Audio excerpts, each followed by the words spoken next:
Hello, everyone. Welcome to episode 248 of Manage the Wild. I'm your host, Nick Madsen. CWD, how's it going to affect buck management? That's what we're talking about today in this podcast. The reason why we're talking about it is I recently had a conversation with a biologist who it just popped up in his unit.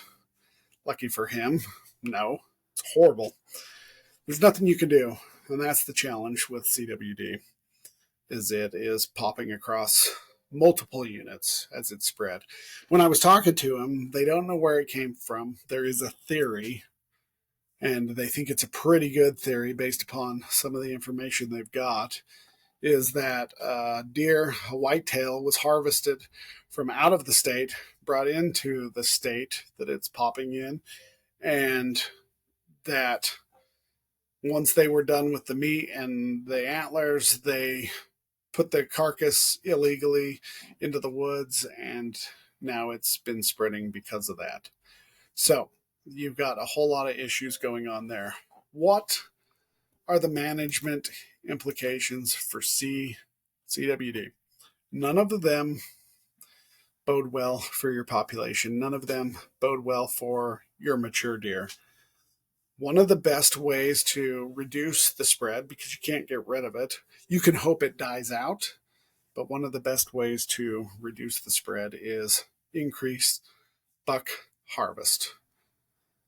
That means dropping your population. If you got 30 to 35 bucks for every 100 does, that means you have a prime unit, you're getting big deer.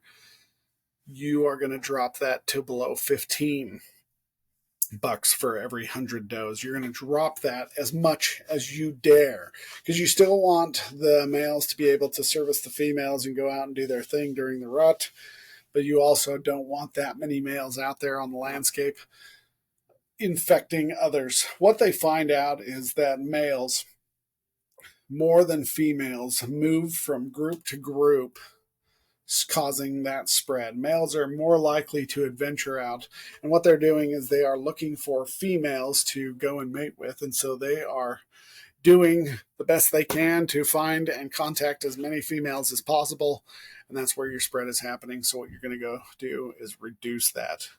Another thing that managers are looking to do is reduce concentration sites. Concentration site. That sounds terrible. Sites where mule deer, elk, moose concentrate. They're going to reduce those sites. So if you have feed sites, if you're doing winter feeding for mule deer or whitetails or elk, you are going to do away with those, because bringing them in close groups like that just spreads. It's spreading from the urine, the feces, the saliva, any other type of bodily fluids, and it's spreading out there. Research has also shown that it can spread from carcasses as well. So if the animal passes away, another animal comes up and sniffs it, and that gets spread that way. I did do some research, and currently CWD cannot spread to scavengers. So raccoons, possums, crows, coyotes, they're not spreading it. They can't get it. It's staying within that cervid family. So you're dealing with those. You're reducing the hosts, or those sites where they're all coming in together. You're reducing the amount of bucks on the landscape. And then you start to target individual areas, and you are looking to reduce as many of those individuals as possible. So you're looking for animals that are sick. You're looking for animals that are acting lethargic and just weird, as well as skinny and just acting zombie-like. And that is what you do. So you get rid of your buck to doe ratios. In certain situations, they say at least remove 30% of the bucks from the population, but other studies recommend even higher harvest rates of over 50% to really stop that spread. And then shift the timing of your harvest. You're trying to shift it to when it's post-breeding season, because they're looking to target as many animals as possible. And then in other situations, you have to, or you're going to have to start removing some of those females as well. And CWD is clustered. It appears in random groups. It's not like it spreads evenly. It'll pop up here, and then these animals die off, and then it will move, and then it'll pop up here. And so it's very clustered. And so you can do some targeted deer removals. I called the wildlife manager. I asked him, if you had CWD pop up in a unit, would you go in after you have that multiple, like 2 deer test positive?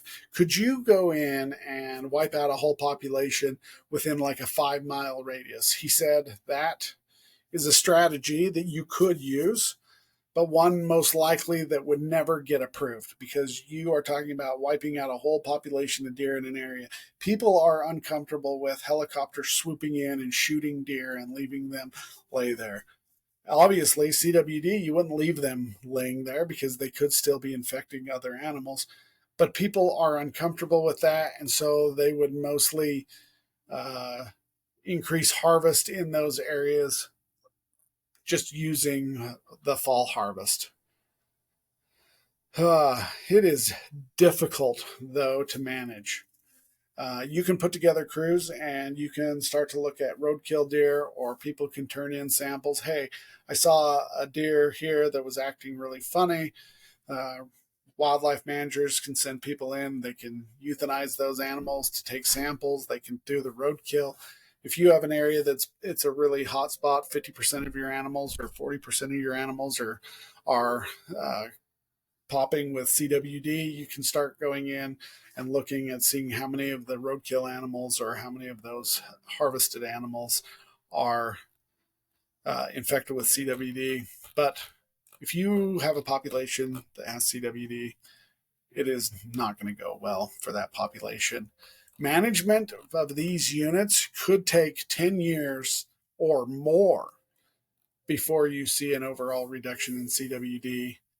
And a lot of those areas, once they got CWD, they've never been able to clear it out, because it's not like it's instantaneous. Sometimes it can sit there for a while and then it spreads. It's proteins, and these proteins get into the brain and into the spinal cord, and they start to spread, and it just causes the animal to go psycho, and it takes time.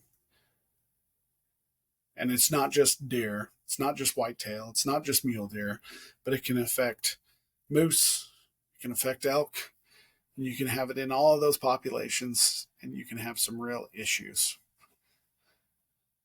So that's what I got for you guys today. Hope you guys have a great day. Stay wild.